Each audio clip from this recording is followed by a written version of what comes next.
সালামু আলাইকুম সম্মানিত ভিউয়ার্স। আজকের আলোচনার বিষয় হচ্ছে ভারতের সেভেন সিস্টারের মণিপুর রাজ্য। তো মণিপুর রাজ্য নিয়ে আলোচনার পূর্বে আমরা একটা ভিডিও ক্লিপ দেখে আসবো, তারপরে আলোচনা শুরু করব। কমলেও আবারও মাথাচাড়া দিয়ে উঠেছে সশস্ত্র গোষ্ঠীগুলো। গত কয়েকদিনে রকেট ও ড্রোন হামলায় উত্তপ্ত গোটা মণিপুর রাজ্য। মণিপুরের অনেক জায়গায় সংখ্যাগরিষ্ঠ মেইতেই জাতিগোষ্ঠী অঞ্চলে সক্রিয় আছে গ্রাম রক্ষা কমিটি। এই কমিটি অত্যাধুনিক আগ্নেয়াস্ত্রে সুসজ্জিত গ্রামের সাধারণ নাগরিকদের নিয়ে গঠিত।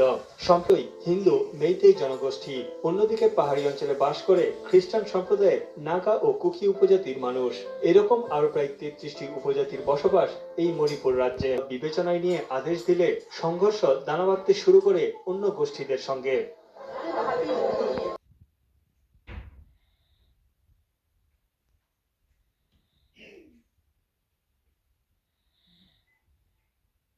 BJP and its allies, they want that the unified command should come back to the chief minister, to the center. রাজ্য মণিপুর।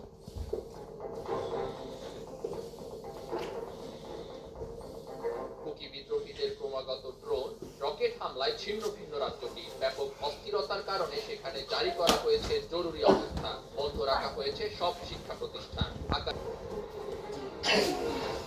রাজ্যের মেইতে সম্প্রদায় আদিবাসী স্বীকৃতি এবং ভূমি অধিকার বিষয়ক চিঠি থেকে রাজ্য থেমে সহিংসতা সরকারের মাথা ব্যথার কারণ হয়ে দাঁড়িয়েছে। পুলিশ বলছে এই প্রথম ভারতের মাটিতে কোনো বিদ্রোহী গোষ্ঠী হামলা চালাতে ড্রোন ব্যবহার করছে। হামলা প্রতিরোধ করতে জারি করা হয় জরুরি অবস্থা।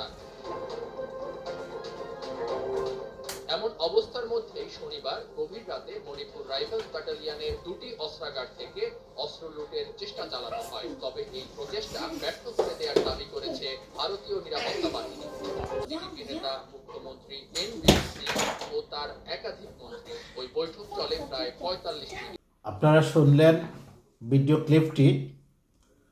ভারতের উত্তর পূর্বাঞ্চলীয় 7টি রাজ্যকে আমরা একত্রে সেভেন সিস্টার বলি, 7 বোন চম্পা। তো এই সেভেন সিস্টার স্বাধীন হওয়া, ভারত থেকে বিচ্ছিন্ন হওয়া বাংলাদেশের জন্য খুবই জরুরি, খুবই জরুরি। এই সেভেন সিস্টার হচ্ছে মেঘালয়, আসাম, মণিপুর, ত্রিপুরা, অরুণাচল, নাগাল্যান্ড অ্যান্ড মিজোরাম। এই 7টি প্রদেশের একটি হচ্ছে মণিপুর। মণিপুরের রাজধানী হচ্ছে ইম্ফল। মণিপুর রাজ্যের উত্তরে হচ্ছে নাগাল্যান্ড, দক্ষিণে মিজোরাম, পশ্চিমে আসাম এবং পূর্ব দিকে মিয়ানমার অবস্থিত। তো এই মণিপুর আন্দোলন করছে স্বাধীনতার জন্য গত 50 বছর থেকে।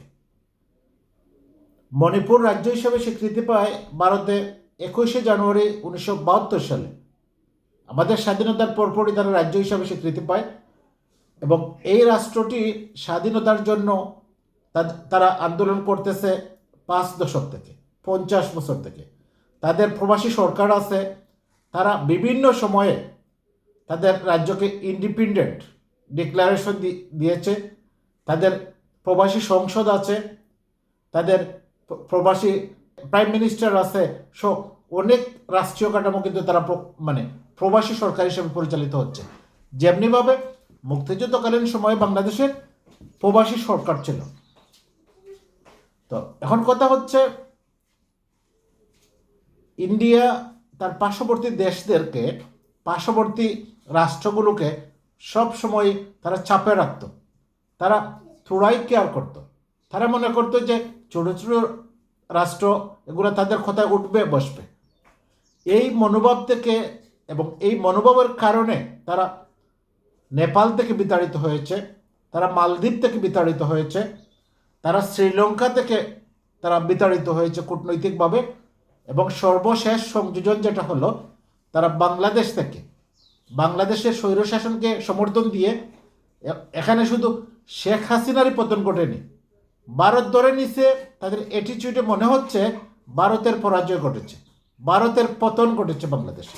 বাংলাদেশে এখন নিত্যপণ্য আগে ইন্ডিয়া থেকে আসতো, এখন আসতেছে পাকিস্তান থেকে, চায়না থেকে, তুরস্ক থেকে, চাল ডাল পেঁয়াজ এইসব ইদানিং আসতেছে।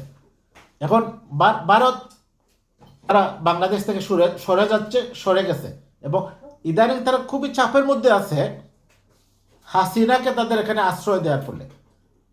হাসিনাকে আশ্রয় দেওয়ার ফলে তারা বাংলাদেশের মানুষের মানে বিরাগভাজন হয়েছে। একটি গণহত্যার সাথে যার সরাসরি সম্পৃক্ততা, পতিত স্বৈরাচার, গণহত্যার রক্ত যার হাতে রঞ্জিত, তাকে যদি কোনো গণতান্ত্রিক রাষ্ট্র আশ্রয় দেয়, তাহলে এর চেয়ে লজ্জার, এর চেয়ে ঘৃণার মানে আর কিছু নেই। তো কথা হচ্ছে, মণিপুর নিয়ে মোদি এখন খুবই ব্যস্ত, খুবই বিজি। ভারতের ভিতর থেকে দাবি উঠেছে মোদি মানে বিশ্বকে দেখানোর জন্য ইউক্রেনে চলে যায়। সে ইউক্রেনে চলে যায় শান্তি প্রতিষ্ঠার জন্য, ইউক্রেন রাশিয়ার যুদ্ধ থামাতে, অথচ এখন পর্যন্ত মণিপুরে আসে নাই। তো কথা হচ্ছে, মণিপুর জ্বলছে, তারা স্বাধীনতা চায়, তারা মানে স্বাধীন হতে চায়, কারণ মৈত্রী সম্প্রদায় চাচ্ছে না কুকু সম্প্রদায়ের সাথে একত্রে বসবাস করতে, এবং কুকু সম্প্রদায় যারা খ্রিস্টান ধর্মাবলম্বী, তারা চাচ্ছে না মৈত্রী সম্প্রদায়ের সঙ্গে বসবাস করতে। এই নিয়ে প্রতিদিন নিত্যকার ঘটনা, গৃহযুদ্ধ চলছে দীর্ঘদিন থেকে। আমরাও চাই, ভারত আমাদের স্বাধীনতা যুদ্ধে সহযোগিতা করেছে, আমরা দাবি রাখবো আমরাও যেসব জাতি গোষ্ঠী স্বাধীনতা চায়, আমাদের নৈতিক সমর্থন তাদের প্রতি আছে, আমাদের আন্তরিক সমর্থন আছে।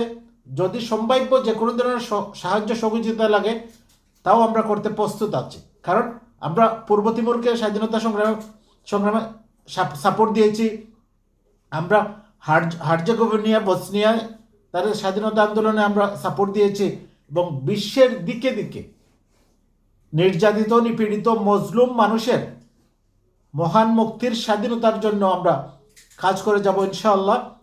সবার জন্য শুভকামনা। আল্লাহ হাফিজ। আসসালামু আলাইকুম।